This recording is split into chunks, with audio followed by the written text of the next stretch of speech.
Salut, je m'appelle Titouan, je suis étudiant en première année Bachelor Design et Marketing à Supmod. Moi, qu'est-ce que j'ai fait avant? J'ai fait un bac pro et un BTS aménagement paysager.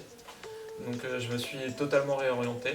À la fin de mon BTS, si vous voulez, j'en ai eu marre et j'ai décidé de vivre ma passion. Et Supmod m'a permis de rentrer dans ce milieu-là. C'est une bonne question. Bah, déjà, je viens de Bordeaux, donc je voulais travailler sur la région parce que c'est un endroit que j'aime bien. Et Submod, déjà, ils avaient la certification de l'État, donc c'était quelque chose qui était pour moi important. Et en plus de ça, il y a la double compétence, design et marketing. Je ne savais pas trop vers quoi me diriger, donc pour moi, c'était le juste milieu. En plus de ça, les cours qui sont dispensés, enfin le programme m'intéressait, donc voilà. C'était assez particulier. J'avais quelques craintes. Est-ce que ce milieu il était vraiment fait pour moi? Est-ce que j'allais bien m'y sentir? Est-ce que c'est vraiment ce que je veux faire?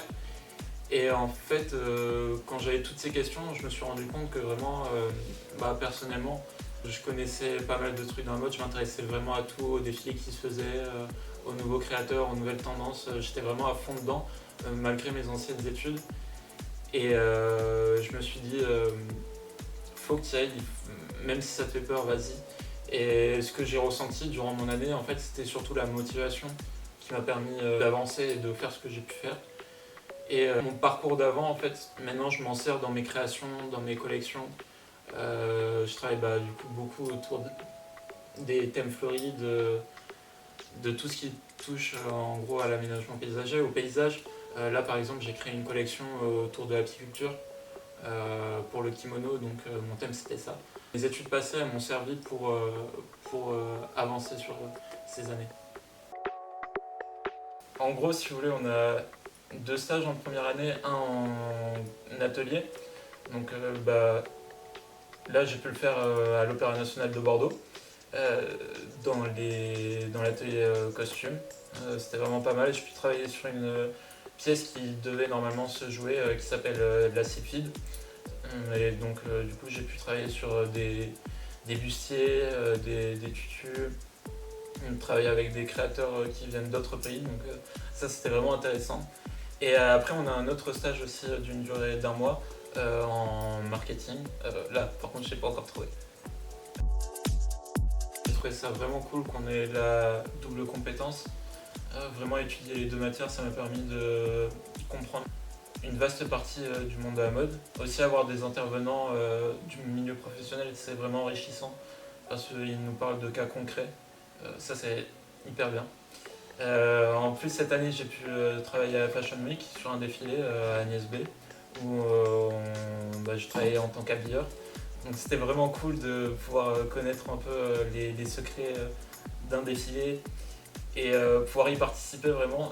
Généralement, ce que je dis aux gens sur retour de cette expérience, c'est on a l'habitude de le voir sur internet, mais c'est comme un peu une œuvre d'art. Quand on y est vraiment, on a des émotions, on a des sensations qui sont hyper différentes. Et ça, c'était vraiment cool. Ça m'a permis de faire ça. Après, ce que j'ai vraiment aimé, moi, c'est le stylisme perso. Faire des dessins de mode, faire des recherches historiques, euh, des recherches d'ambiance, créer un univers en fait autour de quelque chose. C'est vraiment ce que j'ai apprécié. Pour l'année prochaine, je pense développer du coup mes compétences en design, plutôt partir dans ce domaine-là. Et pour ce faire, je ne sais pas encore si je veux partir à l'étranger, faire les 2 mois de césure, ou si je préfère partir en stage aussi, peut-être dans un bureau de style ou quoi, à l'étranger, ça me plairait bien. Retrouvez-moi sur Instagram, @titlesum.